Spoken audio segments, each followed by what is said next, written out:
Hello friends, ഇന്നത്തെ എപ്പിസോഡിൽ വിഷ്ണു ഹിമാലയ സാനുക്കളിലേക്ക് തപസ് അനുഷ്ഠിക്കാൻ പോകുന്നു എന്ന് പറഞ്ഞത് കേട്ട് സത്യഭാമ ചോദിച്ചു, സ്വാമി, അവിടുന്ന് ഹിമാലയ സാനുക്കളിൽ തപസ് അനുഷ്ഠിക്കാൻ പോകുന്നത് തനിച്ചാണോ അതോ ശാലിനി ഉണ്ടോ കൂടെ? ആ ചോദ്യം കേട്ടതും രാഘവൻ നായരും മറ്റെല്ലാവരും അതിശയത്തോടെ ഞെട്ടിത്തെരിച്ചു നോക്കി.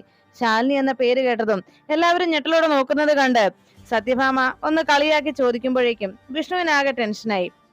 വിഷ്ണു അതിശയപ്പെട്ടുകൊണ്ട് സത്യഭാമയെ നോക്കുമ്പോ ഉടനെ വിഷ്ണുവിന്റെ ഈ അഭിനയത്തിൽ സത്യഭാമ വീണില്ല എന്ന് അറിഞ്ഞതോടെ വിഷ്ണു ആകെ സംശയത്തോടെ നോക്കുകയാണ്. ഉടനെ രാഘവൻ നായരും മറ്റെല്ലാവരും കേൾക്കെ സത്യഭാമ ചോദിച്ചു, അത് ശരി, ഹിമാലയ സാനുക്കളിൽ പോയി തപസ്സനുഷ്ഠിക്കാൻ പോകുന്ന ആള് ഇവിടെ വാടക വീടൊക്കെ എടുത്ത് ഭാര്യയും സത്യയും കൂടെ കൂട്ടിയാണോ അവിടെ തപസ്സനുഷ്ഠിക്കാനായി പോകുന്നത്? അല്ല, ഇനിയിപ്പോ അങ്ങനെയെങ്ങാനും ആണോ എന്ന് അറിയാൻ ഞാൻ ചോദിച്ചതേ ഉള്ളൂ എന്ന് പറഞ്ഞപ്പോ ഉടനെ സത്യഭാമ വിഷ്ണുവിനോട് ചോദിച്ചു, അല്ല, എന്താ സ്വാമി ഒന്നും പറയാത്തത്? അപ്പോഴേക്കും ഉടനെ വിഷ്ണു പറഞ്ഞു, ദേ കുഞ്ഞെ എന്ന് വിളിച്ചിട്ടും കുഞ്ഞ് മിണ്ടിപ്പോരുത് നീ എന്ന് പറഞ്ഞ് സത്യഭാമ വിഷ്ണുവിന് നേരെ കൈ ഉയർത്തി. വേഷം കെട്ടെടുക്കരുത് എന്റെ നേരെ എന്ന് പറഞ്ഞ് സത്യഭാമ തല്ലാനായി ഒരുങ്ങിയതും വിഷ്ണു ആകെ ചൂളി അങ്ങനെ നിൽക്കുന്നത് കണ്ട് സത്യഭാമ എല്ലാവരും കേൾക്കെ പറഞ്ഞു, അതേ രാഘവേട്ട, ഇവനെ വാടകയ്ക്ക് വീടെടുത്ത് താമസം മാറാനായിട്ട് ഒരുങ്ങി നിൽക്കുകയാണ്. ഇവൻ ഭാര്യയെയും അവളുടെ മകളെയും കൂടെ കൂട്ടി വേറെ വീടെടുത്ത് താമസിക്കുന്നതിന് ഇന്നലെ വാടക വീടിന് അഡ്വാൻസും കൊടുത്തു. ഇവൻ അവിടേക്കുള്ള പോക്ക് യാത്രയപ്പിന് മുമ്പ് ഇവൻ ഇങ്ങനെ ഒരു നാടകം ഇവിടെ നടത്തുന്നത്. ഇവൻ നല്ല അഭിനേതാവാണ് എന്ന് പറയുമ്പോ, എന്തായാലും നല്ല അഭിനേതാവാണല്ലോ നമ്മുടെ മകൻ, കണ്ടില്ലേ ഇപ്പൊ ഇവിടെ ഇങ്ങനെ ഒരു അഭിനയം കാഴ്ചവെച്ചത് എന്നൊക്കെ രാഘവൻ നായരോട് സത്യഭാമ കളിയാക്കി പറയുന്നത് കേട്ട് വിഷ്ണു പറഞ്ഞു, അതെ അമ്മ എന്തൊക്കെയാ വിളിച്ചു പറയുന്നത് എന്ന് ചോദിച്ചതും, ആഹാ അത് ശരി, അല്ല മാതാവേ കുഞ്ഞെ അതൊക്കെ വിട്ടിപ്പോ അമ്മയെന്നായോ എന്ന് സത്യഭാമ വിഷ്ണുവിനോട് ചോദിച്ചു. ഡാ, മര്യാദയ്ക്ക് നിന്റെ വേഷം കെട്ട് നിർത്തുന്നുണ്ടോ? സത്യം പറയടാ, ഞാൻ പറഞ്ഞല്ലേടാ സത്യം എന്ന് സത്യഭാമ വിഷ്ണുവിനോട് ചോദിച്ചു. ഒന്നും മിണ്ടാതെ വിഷ്ണു അങ്ങനെ നിൽക്കുന്നത് കണ്ട് സത്യഭാമ പറഞ്ഞു, അതെ, ഇവന്റെ ഈ ഭാണ്ഡക്കെട്ടിൽ എന്താ ഉള്ളതെന്ന് നോക്കട്ടെ. ഹിമാലയ സാനുക്കളിലെ പഴവർഗ്ഗങ്ങളൊക്കെ തിന്ന് ജീവിക്കാൻ പോകുന്ന ഇവൻ എന്തിനാ ഈ ഭാണ്ഡക്കെട്ടുമായി പോകുന്നത്? ഉടനെ വിഷ്ണു പറഞ്ഞു, അതെ, ഞാൻ തരില്ല, ഇതിലെന്റെ അവലും ഭസ്മവും ഒക്കെ ഇതിനകത്തുള്ളത് എന്ന് പറഞ്ഞപ്പം സത്യഭാമ പറഞ്ഞു, നിന്റെ അവലും ഭസ്മൊക്കെ ഞാനൊന്ന് നോക്കട്ടെ എന്ന് പറഞ്ഞ് ആ സഞ്ചി വാങ്ങിച്ച് അത് തുറന്നു നോക്കുന്നു. അതിങ്ങ് തരൂ, അതിനകത്ത് എന്റെ അവലും ഭസ്മമാണ് എന്ന് പറഞ്ഞ് വീണ്ടും വിഷ്ണു പിന്നാലെ ചെല്ലുമ്പോ, മാറി നിൽക്കട അങ്ങോട്ട് എന്ന് പറഞ്ഞ് സത്യഭാമ അതിന്റെ സിബ് തുറന്ന് ആ ബാഗിനകത്തുള്ള സാധനങ്ങളൊക്കെ ആ ടേബിളിലേക്ക് വീഴ്ത്തുന്നു. അതിനകത്ത് പെർഫ്യൂമും പൗഡറും കുറെ പണവും ഒക്കെ ഇരിക്കുന്നത് കണ്ട് എല്ലാവരും ആകെ അന്തിച്ചു നോക്കി. ഉടനെ വിഷ്ണു എന്ത് പറയണമെന്നറിയാതെ തന്റെ മുഖം മറച്ചു വെക്കാൻ പോലും കഴിയാതെ ആകെ നാണം കെട്ട് വിഷ്ണു അങ്ങനെ നിൽക്കുമ്പോ എല്ലാവരും ആ കാഴ്ച കണ്ട് അതിശയിച്ചു നിൽക്കുന്നു. ഉടനെ തന്നെ വിഷ്ണുവിനിട്ട് തന്റെ കയ്യിലിരുന്ന ആ സഞ്ചി കൊണ്ട് സത്യഭാമ തല്ലുന്നു. ഇതാണോടാ നിന്റെ ഭാണ്ഡക്കെട്ടിലുള്ള അവലും ഭസ്മവും? ഇതാണോ നീ അങ്ങ് ഹിമാലയ സാനുക്കളിൽ തപസ് അനുഷ്ഠിക്കാൻ പോവുകയും അവിടുത്തെ പഴവർഗ്ഗങ്ങൾ തീർന്ന് തപസ്സിനിരിക്കുകയും ചെയ്യുന്നവനാണോ ഈ പണവും ഈ പെർഫ്യൂമും ഈ പൗഡറും ഒക്കെ? കണ്ടില്ലേ, നോക്കിക്കേ, ഹിമാലയ സാനുക്കളിൽ ഇരുന്ന് തപസ് ചെയ്യുന്നവന്റെ കയ്യിൽ ഇരിക്കുന്ന സാധനങ്ങൾ നോക്ക് നിങ്ങൾ എല്ലാവരും എന്ന് പറഞ്ഞ് സത്യഭാമ എല്ലാവരെയും ആ പണവും പെർഫ്യൂമും ഒക്കെ കാട്ടിച്ചു. അല്ല, നിനക്ക് ഈ പണം എന്തിനാടാ എന്നൊക്കെ സത്യഭാമ അന്വേഷിച്ചു. അപ്പോഴേക്കും വിഷ്ണു പറഞ്ഞു, അത് പിന്നെ ഈ പണമേ അത് എന്ന് പറയുമ്പോ സത്യഭാമ പെർഫ്യൂമും പൗഡറും എടുത്ത് കാണിച്ചിട്ട് പറഞ്ഞു, അതെ, തപസ് അനുഷ്ഠിക്കാൻ പോകുന്നതിനായി പെർഫ്യൂമും പൗഡറും ഒക്കെ എടുത്തിട്ടുണ്ടെങ്കിൽ, എടാ ഏത് സ്വാമിയാടാ ഈ പൗഡറും പെർഫ്യൂമും ഒക്കെ പൂശി തപസ് അനുഷ്ഠിക്കാൻ പോകുന്നത്? ഭാരതത്തിൽ ഇന്നേ വരെ അങ്ങനെ ഒരു സ്വാമിജിമാരും ഉണ്ടായിട്ടില്ല. ഇവിടെ നോക്കടാ എന്ന് പറഞ്ഞ് സത്യഭാമ വിഷ്ണുവിന് മുന്നിൽ ചെന്ന് ഇതെന്തിനാടാ എന്ന് ചോദിച്ചപ്പോ വിഷ്ണു പറഞ്ഞു, അതെ, ഞാൻ ഹിമാലയ സാനുക്കളിലേക്ക് പോണെങ്കിൽ എനിക്ക് യാത്രാ ചെലവിന് പണം വേണ്ടേ? വെറുതെ അങ്ങ് അവിടെ എത്തില്ലല്ലോ, അവിടെ വരെ ചെല്ലാനായിട്ട് പണം ആവശ്യമില്ലേ, അതിനാണ് ആ പണം എന്ന് വിഷ്ണു പറഞ്ഞു. പിന്നെ ആ പൗഡറും പെർഫ്യൂമും ഒക്കെ വണ്ടിയിൽ യാത്ര ചെയ്യുമ്പോ ദേഹത്ത് മണം ഉണ്ടാകാതിരിക്കാൻ എന്നൊക്കെ വിഷ്ണു പറഞ്ഞു തുടങ്ങുമ്പോ സത്യഭാമ തല്ലാനായി വീണ്ടും ഒരുങ്ങി. മിണ്ടരുത് നീ, വീണ്ടും നീ കള്ളം പറയുന്നോളാ എന്ന് ചോദിച്ച് സത്യഭാമ ദേഷ്യപ്പെട്ടു. ഉടനെ വിഷ്ണു ആകെ നാണം കെട്ടങ്ങനെ നിൽക്കുമ്പോ സത്യഭാമ വിഷ്ണുവിനെ പിടിച്ചു നിർത്തിയിട്ട് പറഞ്ഞു, എടാ, നീ ഈ ചെയ്യുന്നത് മുഴുവൻ എന്തിനാണെന്ന് എനിക്കറിയാം. എടാ, ഒരു കാര്യം നീ മനസ്സിലാക്കിയോ വിഷ്ണു, എന്നെ വെറുതെ വെടിയാക്കാൻ ശ്രമിച്ചാലുണ്ടല്ലോ അത് ഞാൻ പൊറുക്കില്ല എന്ന് സത്യഭാമ വിഷ്ണുവിനോട് പറഞ്ഞു. ഉടനെ ഇത് കേട്ടെന്ന് രാഘവനാർ ചോദിച്ചു, എടാ വിഷ്ണു, സത്യം പറയടാ, ഭാമ പറഞ്ഞത് സത്യമാണോ എന്ന് ചോദിച്ചത്. വിഷ്ണു ഒന്നും മിണ്ടാതെ നിൽക്കുന്നത് കണ്ട് വീണ്ടും രാഘവനാർ ചോദിച്ചു, സത്യം പറയടാ, ഭാമ പറഞ്ഞത് ശരിയാണോ? അപ്പോഴേക്കും സത്യഭാമ പറഞ്ഞു, പറയടാ, നിനക്ക് നിന്റെ അച്ഛൻ ചോദിച്ചത് കേട്ടില്ലേ? നിന്നോട് സത്യം പറയാൻ പറഞ്ഞില്ലേ? ഇത്രയും നേരം നീ ഏതാണ്ടൊക്കെ വാ തോരാതെ പറയുന്നുണ്ടായിരുന്നല്ലോ, ഇപ്പൊ എന്താ നിന്റെ നാം ഇറങ്ങിപ്പോയോ എന്ന് ചോദിച്ചതും വിഷ്ണു തന്റെ കഴുത്തിൽ കിടന്ന ആ മാലയല്ല, പിന്നെ കഴുത്തിൽ കിടന്നിരുന്ന ആ തോർത്തുമൊക്കെ നേരെ ആ കസേരയിലേക്ക് വലിച്ചെറിഞ്ഞു. എന്നിട്ട് പറഞ്ഞു, അതെ സത്യമാണ്, ഞാൻ ഈ പറഞ്ഞതൊക്കെ സത്യം തന്നെയാണ് എന്ന് വിഷ്ണു പറഞ്ഞു. ഉടനെ സത്യഭാമയോട് രാഘവൻ നായർ ചോദിച്ചു, അതെ അത് ശരി, എടാ അങ്ങനെയാണെങ്കിൽ നീ എന്തിനാണ് ഈ കോമാളി വേഷം കെട്ടിയത്? നീ ഇവിടുന്ന് മാറി താമസിക്കാൻ പോകുന്നത് ഏതെങ്കിലും ഒരു പെണ്ണിനെ വിളിച്ചോണ്ടല്ലോടാ. നീ താലി കെട്ടിയ നിന്റെ സ്വന്തം ഭാര്യയോടെ പോലെ നീ താമസിക്കാൻ പോകുന്നത്. അതിന് നീ ഇങ്ങനെ ഒളിച്ചും പാത്തും ഇതുപോലെ കോമാളിത്തരമൊക്കെ കാണിച്ചു പോകേണ്ട ആവശ്യമുണ്ടോടാ എന്ന് ചോദിച്ചപ്പോ, ആണുങ്ങളെ പോലെ തന്റെ അടുത്തോടു കൂടി പറയണം അക്കാര്യം എന്ന് ചോദിച്ചപ്പോ സത്യഭാമ പറഞ്ഞു, രാഘവേട്ടാ. ഉടനെ രാഘവനാഥ് പറഞ്ഞു, മിണ്ടരുത് ഭാമേ, ഇത്രയെങ്കിലും ഞാൻ എന്നോട് ചോദിക്കണ്ടേ? ഇല്ലെങ്കിലേ നാളെ നാട്ടുകാർ എന്നോട് ചോദിക്കും, ഇവന് നട്ടലിന് പകരം വാഴപ്പിണ്ടിയാണോ എന്ന് ചോദിച്ചപ്പോ വിഷ്ണു അച്ഛാ എന്ന് ഉറക്കെ വിളിച്ചു. അപ്പോഴേക്കും രാഘവൻ നായർ പറഞ്ഞു, അതേടാ, നീയേ ആണത്തോളം ഒരുത്തനായിരുന്നെങ്കിലേ സ്വന്തം ഭാര്യയോടൊപ്പം താമസിക്കാൻ പോകുന്നു എന്നുള്ള വിവരം അഭിമാനത്തോടെ നട്ടലുയർത്തിയും പറയണടാ. നിന്റെ അമ്മയുടെ എന്നല്ല ആരുടെയും മുന്നിൽ വെച്ച്, മനസ്സിലായോ? അല്ലാതെ ഇങ്ങനെ നട്ടലില്ലാത്തവനെ പോലെ വാഴപ്പിണ്ടി പകരം വെച്ചവനെ പോലെ ഇങ്ങനെ നിൽക്കരുത് എന്ന് വിഷ്ണുവിനോട് സത്യഭാമ രാഘവൻ നായർ പറഞ്ഞു. അങ്ങനെയാണെങ്കിൽ നീ മര്യാദയ്ക്ക് ഞാൻ പറഞ്ഞതുപോലെ നിനക്ക് നട്ടലുണ്ടെങ്കിൽ നേരിട്ട് പറയടാ, ഇതിന്റെ സത്യാവസ്ഥ എന്താണെന്ന് മുഖത്ത് നോക്കി പറയടാ എന്ന് രാഘവൻ നായർ വിഷ്ണുവിനോട് പറഞ്ഞു. ഇതേ സമയം ശാലിനി വിഷ്ണുവിനെ കാണാത്തതിന്റെ പേരിൽ ആകെ വിഷമത്തോടെ വഴിക്കണ്ണുമായി അങ്ങനെ നോക്കിയെന്നും, ഇത്രയും നേരമായിട്ടും വിഷ്ണുവേട്ടൻ വരാത്ത എന്തായിരിക്കും? ഇനി അവിടെ എന്തെങ്കിലും കാര്യം ഉണ്ടായിരിക്കും. സത്യാമ്മയോട് പറഞ്ഞിട്ട് വരുന്നതിന്റെ എന്തെങ്കിലും പ്രശ്നങ്ങൾ കാണുമായിരിക്കും. ഇനിയൊക്കെ എത്രയും വേഗം തന്നെ സത്യയുടെ കാര്യങ്ങളൊക്കെ അറിയിക്കണം. വിഷ്ണുവേട്ടൻ സത്യയുടെ അച്ഛനാണെന്നുള്ള കാര്യം എത്രയും പെട്ടെന്ന് സത്യമോളെ പറഞ്ഞ് മനസ്സിലാക്കണം. അല്ലെങ്കിൽ അവളുടെ മനസ്സ് പാവം അവൾ പോലും അറിയാതെ അത് കൈവിട്ട് പോയിക്കൊണ്ടിരിക്കുകയാണ്. അമ്മയുടെ ജീവിതത്തിൽ സംഭവിച്ചപ്പോൾ അതിന്റെ പ്രാരാബ്ധവും വേദനയും അനുഭവിക്കേണ്ടി വന്നത് ഞാനും ശ്യാമയുമാണ്. അതുപോലെ ഇതിന്റെ ബാക്കി പത്രമായി സത്യക്കും പപ്പിക്കും ഇനി ഇതുപോലെ ഒരു തനി ആവർത്തനം ഉണ്ടാകാൻ പാടില്ല. അതുകൊണ്ട് ഇപ്പോൾ തന്നെ എല്ലാ കാര്യങ്ങളും സത്യയോട് എല്ലാം സമയം കണ്ട് പറഞ്ഞേ തീരൂ എന്ന് ശാലിനി മനസ്സിൽ തീരുമാനം ഉറപ്പിച്ചു. അങ്ങനെ വിഷ്ണു വരുന്നതും കാത്ത് ആ വരാന്തയിൽ ശാലിനി നോക്കിയിരുന്നു. വിഷ്ണു ഇതേ സമയം ഇത്രയും നേരമായിട്ടും എത്താത്തത് കൊണ്ട് ശാലിനി അങ്ങനെ നോക്കിയിരിക്കുമ്പോ അരികിലേക്ക് സത്യ ഓടിയെത്തി. അമ്മേ, നമ്മൾ പോകുന്നില്ലേ? അമ്മ ഇവിടെ ഇരിക്കുകയാണോ എന്ന് ചോദിച്ചു. ബാഗും തോളിലിട്ടുകൊണ്ട് സത്യ വന്നത് കണ്ട് ശാലിനി ചോദിച്ചു, എല്ലാം എടുത്തു വെച്ചോ മോളെ നീ എന്ന് ചോദിച്ചു. എല്ലാം എടുത്തു വെച്ചു. ശാരദാമ്മ വന്ന് ചോദിച്ചു, ഒന്നുകൂടി എടുത്തു നോക്കാൻ പറഞ്ഞു. അതുകൊണ്ട് ഞാൻ വീണ്ടും നോക്കി, ഒന്നുമില്ലമ്മേ എന്ന് പറഞ്ഞു. നമുക്ക് പോവാമേ എന്ന് പറഞ്ഞതും വീണ്ടും ശാലിനി ചോദിച്ചത് കേട്ട് ശാലിനി പറഞ്ഞു, പോകാം മോള് അകത്തേന്ന് ഇരിക്കുക എന്ന് പറഞ്ഞപ്പോ, അയ്യോ ഇനി എന്തിനാ അമ്മേ? അമ്മ വീണ്ടും വീണ്ടും പറയുന്നത് എന്താ എന്ന് ചോദിച്ചപ്പോ ശാലിനി ചോദിച്ചു, അല്ല ഇനി ചാർജറൊക്കെ മോൾ എടുത്തു വെച്ചോ? അതും എടുത്തു വെച്ചോ അമ്മേ.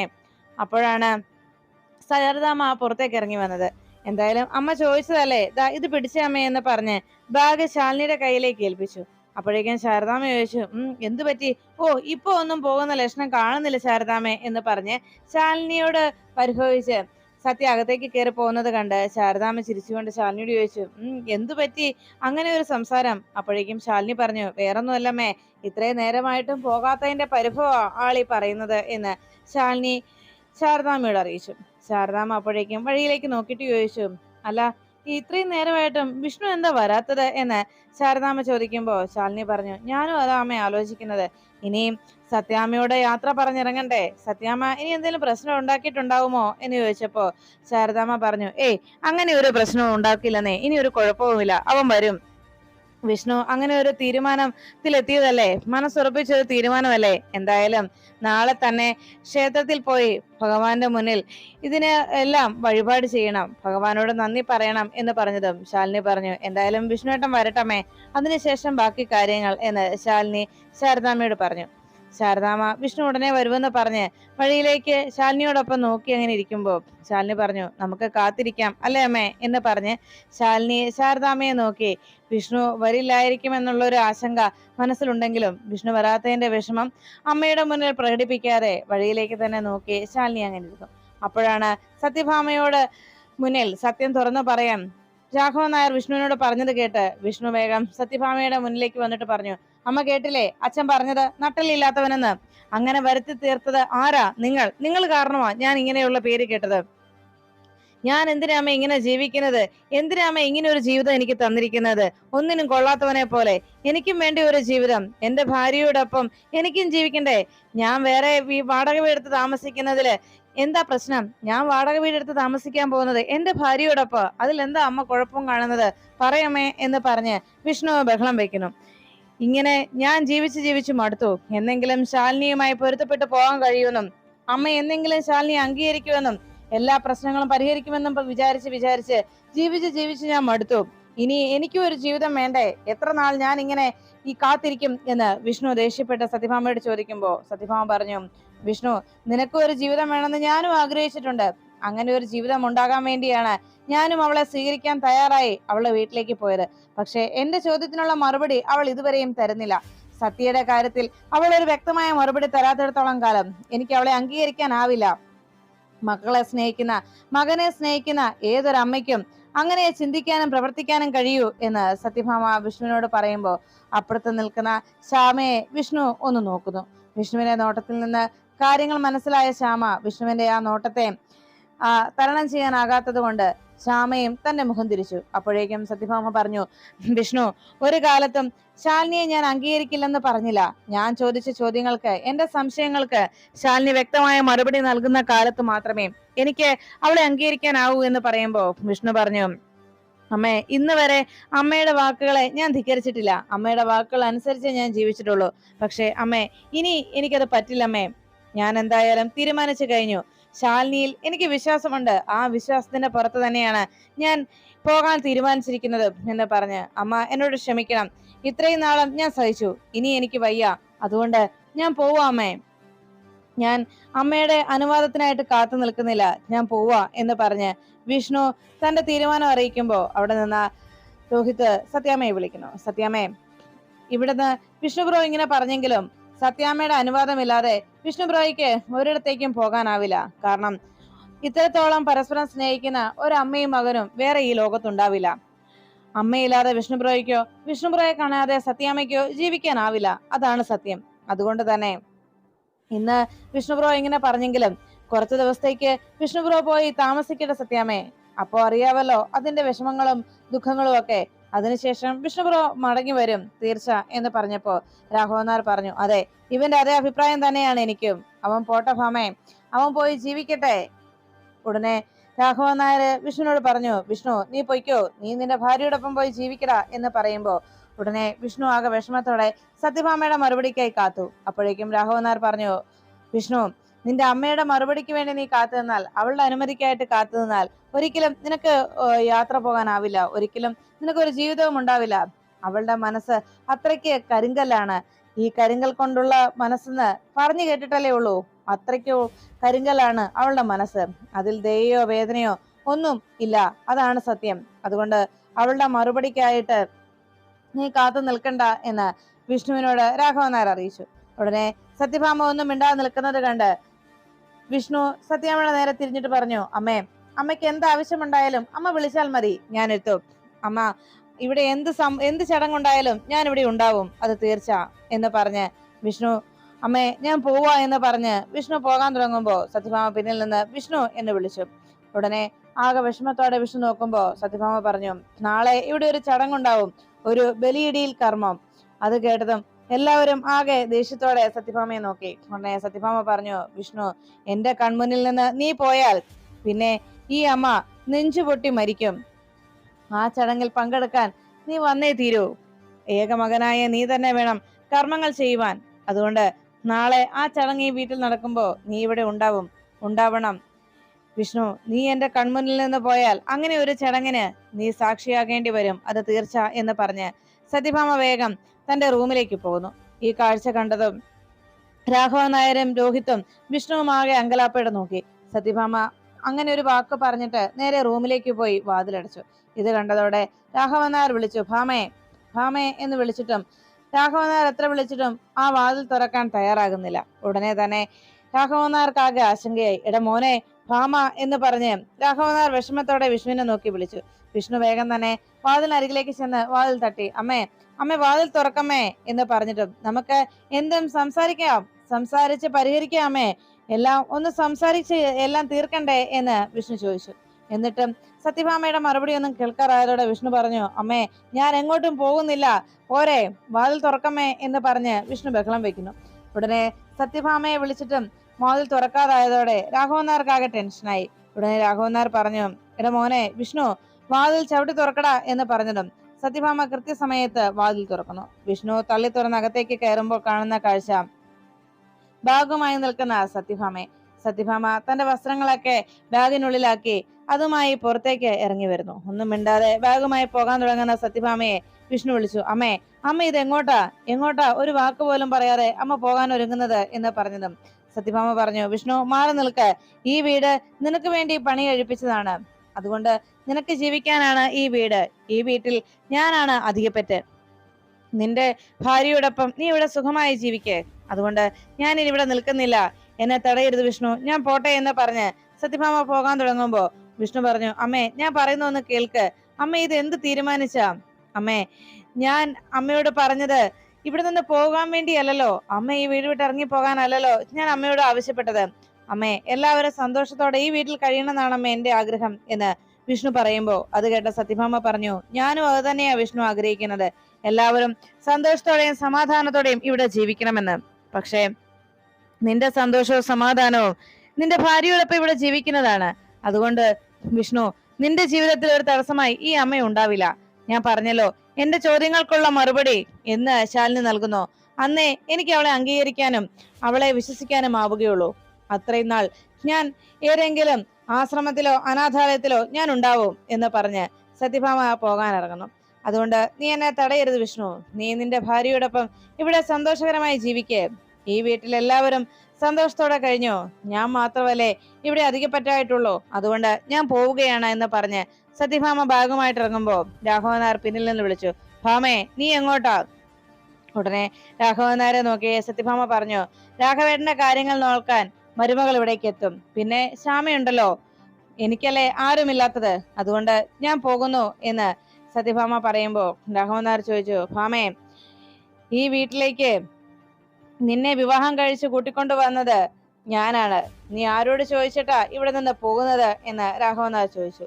ഈ വീട്ടിൽ നിന്നെ വിവാഹം കഴിച്ച് കൂട്ടിക്കൊണ്ടു വന്നത് എന്റെ കൂടെ ജീവിക്കാനാണ്, ഈ വീടുണ്ടാക്കിയതും നിന്റെ കൂടെ എന്റെ കൂടെയും നീയും ഈ വീട്ടിൽ ഉണ്ടാകുന്നതിന് വേണ്ടിയാണ്, നിന്റെ കൂടെ ഞാനും എന്റെ കൂടെ നീയും ഈ വീട്ടിൽ ഒരുമിച്ച് കഴിയുന്നതിന് വേണ്ടിയാണ്, അങ്ങനെയുള്ള ഈ വീട്ടിൽ നിന്ന് നീ എന്നോട് പറയാതെ തനിച്ചിറങ്ങി പോകാൻ ഒരുങ്ങുന്നു, വിഷ്ണു ഈ വീട് വിട്ട് പോകാൻ തുടങ്ങുന്നത് അവന്റെ ഭാര്യയ്ക്കൊപ്പം ജീവിക്കാനാണ്, എന്നാൽ നീ ചെയ്യുന്നതോ ഈ അവസ്ഥയിൽ ആവതില്ലാത്ത ഈ അവസ്ഥയിൽ എന്നെ ഇവിടെ തനിച്ചാക്കിയിട്ട് നീ ഈ വീട് വിട്ട് ഇറങ്ങാൻ പോകുന്നു, അത് ശരിയാണോ ഭാമേ? നീ അങ്ങനെ ചെയ്താൽ, നീ ഈ വീട്ടിൽ നിന്ന് ഇറങ്ങിപ്പോയാൽ നമ്മുടെ മകൻ അവന്റെ ഭാര്യയെ ഇവിടേക്ക് കൂട്ടിക്കൊണ്ടുവരുമെന്ന് നിനക്ക് തോന്നുന്നുണ്ടോ ഭാമേ? അത് കേട്ടതും സത്യഭാമ വിഷ്ണുവിനെ നോക്കുന്നു. ഭാമേ എന്താ, നിനക്ക് അങ്ങനെ തോന്നുന്നുണ്ടോ? ഇല്ല, ഒരിക്കലും ഇല്ല, അവൻ ഒരു കാരണവശാലും അങ്ങനെ ചെയ്യില്ല, അതാണ് സത്യം, അതവന് ചെയ്യാനാവില്ല, അവന് ഭാര്യയോ അവന് അമ്മയെയോ കളയാനാവില്ല, അവൻ പറഞ്ഞല്ലോ അവന് നിങ്ങൾ രണ്ടുപേരും വലുതാണെന്ന്, നിങ്ങൾ രണ്ടുപേരും ഒരുപോലെയാണെന്ന്, നിങ്ങളെ രണ്ടുപേരെയും അവന് വേണമെന്ന്, അതുകൊണ്ട് തന്നെ അവൻ അങ്ങനെ ചെയ്യില്ല, പകരം അവൻ ഒന്ന് ചെയ്യും, ഏതെങ്കിലും പാലത്തിന് മുകളിൽ നിന്ന് നല്ല അടിയൊഴുക്കുള്ള പുഴയിലേക്ക് എടുത്ത് ചാടും, അതുമല്ലെങ്കിൽ നല്ല ഉയരം കൂടിയ മരത്തിന്റെ ചില്ലയിൽ കയറി ഒരു മുഴം കയറിൽ അവന്റെ ജീവിതം അങ്ങനെ തൂങ്ങിയാടും. എന്താ, അങ്ങനെ ഒരു കാഴ്ച നിനക്ക് കാണണോ ഭാമേ? നിന്റെ ഈ വാശി, ആ വാശി നമ്മുടെ മകനെ ഇല്ലാതാക്കും, തീർച്ചയാ ഭാമേ, അങ്ങനെ ഒരു അവസ്ഥയിലേക്കാണ് നീ അവന്റെ ജീവിതം കൊണ്ടു ചെല്ലുന്നത്. ഭാമേ നീ ഈ ബാഗ് കൊണ്ട് എന്ന് റൂമിൽ കൊണ്ട് വെക്കാൻ നോക്ക്, എന്നിട്ട് നമുക്കെല്ലാം പറഞ്ഞ് അവസാനിപ്പിക്കാം എന്ന് രാഘവൻ നായർ ഭാമയോട് പറയുന്നു. ഭാമ എന്ത് ചെയ്യണമെന്നറിയാതെ മൗനം പാലിച്ചങ്ങനെ നിൽക്കുമ്പോ രാഘവൻ നായരുടെ വാക്കുകൾക്ക് സത്യഭാമ വില കൽപ്പിക്കാതെ നിൽക്കുന്നത് കണ്ട് വിഷ്ണു മുന്നിലേക്ക് വന്ന് സത്യഭാമയോട് പറഞ്ഞു, അമ്മേ ഞാൻ പറഞ്ഞല്ലോ അമ്മേ, ഞാൻ എവിടേക്കും പോകുന്നില്ല, ദേവി ഇത് അമ്മ അകത്തേക്ക് കയറി പോവമ്മേ എന്ന് വിഷ്ണു അവിടെ നിൽക്കുന്ന സത്യഭാമയോട് കേണപേക്ഷിക്കുന്നു. അവസാനം സത്യഭാമ വിഷ്ണുവിന്റെ അപേക്ഷ സ്വീകരിച്ച് അകത്തേക്ക് കയറുന്നു. ഇതിനിടയിൽ വിഷ്ണു ഇത്രയും നേരം കാത്തു നിന്നിട്ടും വരാത്തതിന്റെ നിരാശയിൽ ശാരദാമ്മയും ശാലിനിയും അങ്ങനെ കണ്ണിൽ എണ്ണയൊഴിച്ച് കാത്തിരിക്കുമ്പോ വിഷ്ണുവിന്റെ മനസ്സിലേക്ക് കടന്നു വന്നത്. കഴിഞ്ഞ രാത്രിയിൽ ശാലിനിയുടെ അരികിൽ ചെന്ന് സത്യ ശാരദാമ്മയുടെ വീട്ടിലെത്തി വിഷ്ണു പറഞ്ഞ വാക്കുകളായിരുന്നു. നാളെ താൻ ഇവിടേക്ക് എത്തുമെന്നും തന്റെ കൂടെ മറ്റൊരു വാടക വീട്ടിലേക്ക് താമസം മാറുന്നതിന് വേണ്ടി സത്യയും ശാലിനിയും റെഡിയായി നിൽക്കണമെന്നും തീർച്ചയായും നാളെ താൻ എത്തുമെന്ന് പറഞ്ഞ് അവർക്ക് വാക്ക് നൽകി പോന്ന ആ നിമിഷത്തെ കുറിച്ച് ഓർത്ത് വിഷ്ണു ആകെ വിഷമിച്ചു. അപ്പോഴേക്കും ശാരദാമ്മയും സത്യയുമൊക്കെ ശാലിനിയും റെഡിയായി ഇരുന്നിട്ടും ഇത്രയും നേരമായിട്ടും വിഷ്ണു വരാത്തതിന് നിരാശയിൽ ശാലിനി തന്റെ വാച്ചിലേക്ക് സമയം നോക്കുന്നു. ഇത്രയും വൈകിട്ടും വിഷ്ണുവേട്ടൻ എന്താ വരാത്തത്, ഇനി വരില്ലേ, എങ്ങനെയുള്ള പല ചിന്തകളും ശാലിനിയുടെ മനസ്സിനെ അലട്ടി. അവസാനം കാത്തിരുന്ന് മുഷിഞ്ഞ സത്യ തന്റെ റൂമിലേക്ക് തിരികെ പോകുന്നു. ഈ സമയത്ത് സത്യാമ്മയുടെ വീട്ടിൽ തനിച്ച് തന്റെ ബെഡിൽ കിടന്നുറങ്ങുന്ന പപ്പി പെട്ടെന്ന് ഒരു കാര്യം ആലോചിച്ച് ചാടി എഴുന്നേറ്റു. അയ്യോ, ഇന്നത്തെ ദിവസം ഞാൻ സത്യയെ വിളിച്ചില്ലല്ലോ, സത്യ എന്റെ വിളി കാത്തിരിക്കുകയായിരിക്കും, ഇനി എന്താ ചെയ്യുക, എന്തായാലും ഇപ്പൊ ഒന്ന് വിളിച്ചു നോക്കാം എന്ന് വിചാരിച്ച് സത്യയുടെ ഫോണിലേക്ക് പപ്പി വിളിക്കണം.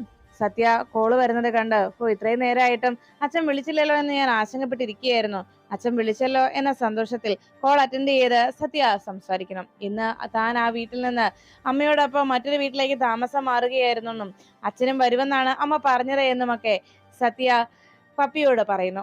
അതെല്ലാം കേട്ട് പപ്പിയാകെ ഞെട്ടിയിരിക്കുമ്പോ സത്യ ചോദിച്ചു, അതെ, ഞാനൊരു കാര്യം ചോദിച്ചാൽ എനിക്ക് അത് ചെയ്തു തരുമോ എന്ന് ചോദിച്ചു. അത് കേട്ടതും പപ്പി പറഞ്ഞു, എന്താ എന്താ സത്യമൊക്കെ വേണ്ടത് എന്ന് വിഷ്ണുവിന്റെ ശബ്ദത്തിൽ പപ്പി സംസാരിച്ചു. അപ്പോഴേക്കും ആ വോയിസ് ചേഞ്ചർ വെച്ച് വിഷ്ണുവിന്റെ ശബ്ദം പോലെ ആകുന്നത് കൊണ്ട് സന്തോഷത്തോടെ പപ്പി അങ്ങനെ സംസാരിക്കുമ്പോ സത്യ ചോദിച്ചു, എനിക്ക് അച്ഛന്റെ ഒരു ഫോട്ടോ വേണം, ഒന്ന് അയച്ചു തരുമോ, ഇപ്പോഴത്തെ ഫോട്ടോ ഇല്ലെങ്കിൽ കുഞ്ഞുനാളത്തെ ഫോട്ടോ ആണെങ്കിലും മതി എന്ന് പറഞ്ഞു. അങ്ങനെ കേട്ടതും ശരി, അയച്ചു തരാമെന്ന് പറഞ്ഞ് പപ്പി വേഗം എന്താ ചെയ്യുക എന്ന് ആലോചിച്ചു. എന്തായാലും ഇപ്പൊ തന്നെ വിഷ്ണു അച്ഛന്റെ ഒരു പഴയ ഫോട്ടോ എടുത്ത് അയച്ചു കൊടുക്കാം, അതും കുഞ്ഞിലെ ഫോട്ടോ അയക്കാം എന്ന് വിചാരിച്ച് സത്യയെ പെട്ടെന്ന് അത് മനസ്സിലാക്കില്ലല്ലോ എന്ന സന്തോഷത്തിൽ പപ്പി വേഗം വിഷ്ണുവിന്റെ റൂമിൽ ചെന്ന് അവിടെ ഇരുന്ന ആ വിഷ്ണുവിന്റെ കുഞ്ഞുനാളിലെ ഫോട്ടോ മൊബൈലിൽ പകർത്തി അത് സത്യക്ക് അയച്ചു കൊടുക്കുന്നു.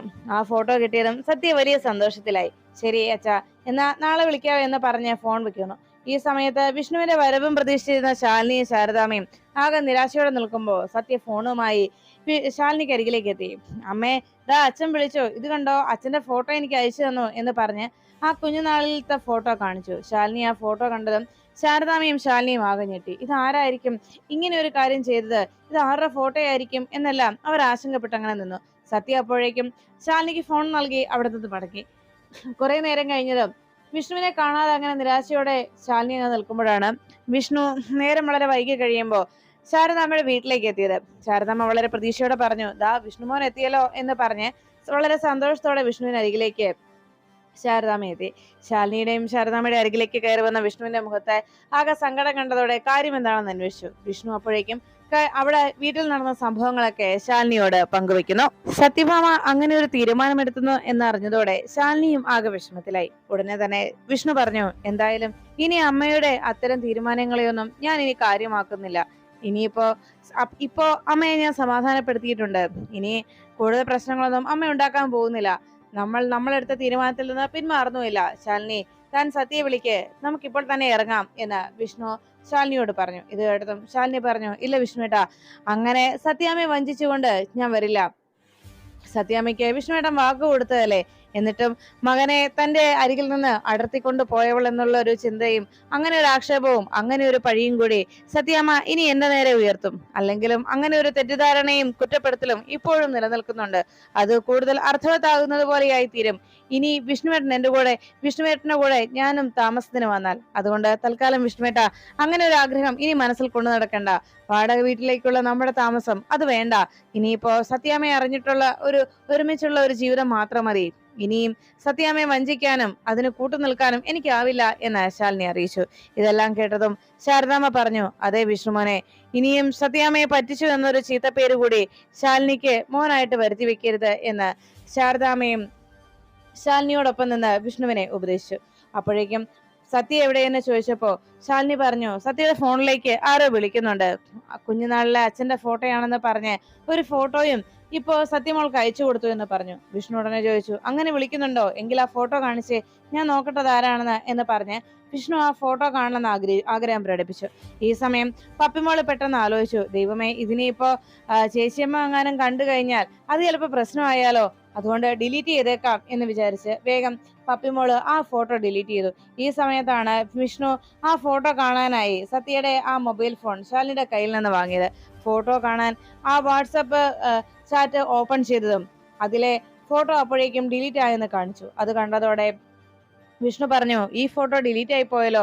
ശാലിനി അത് വാങ്ങിച്ചു നോക്കിയതും അതിലെ ഫോട്ടോ ഡിലീറ്റ് ആയെന്ന് കണ്ടതോടെ എല്ലാവരും ആകെ നിരാശയിലായി. വിഷ്ണു അപ്പോഴേക്കും പറഞ്ഞു, ശാലിനി, എന്തായാലും നമുക്ക് ഇതിനെക്കുറിച്ച് കൂടുതൽ അന്വേഷിക്കാം. താൻ എന്തായാലും ഇപ്പൊ വാ, സത്യമോളെയും വിളിക്ക്, നമുക്ക് ഇപ്പോൾ തന്നെ ഇറങ്ങാം. അപ്പോഴേക്കും ശാലിനി പറഞ്ഞു, ഇല്ല ഇല്ല വിഷ്ണുവേട്ടാ, സത്യാമ്മയുടെ കാര്യത്തിൽ ഞാൻ എടുത്ത തീരുമാനത്തിൽ യാതൊരു മാറ്റവുമില്ല. ഇനി വിഷ്ണുവേട്ടൻ അതിനെന്നെ നിർബന്ധിക്കരുത് അമ്മയും എന്ന് പറഞ്ഞ് വേഗം ശാരദാമ്മയുടെയും വിഷ്ണുവിന്റെ അരികിൽ നിന്ന് ശാലിനി തന്റെ ബാഗും എടുത്തുകൊണ്ട് നേരെ റൂമിലേക്ക് പോകുന്നു.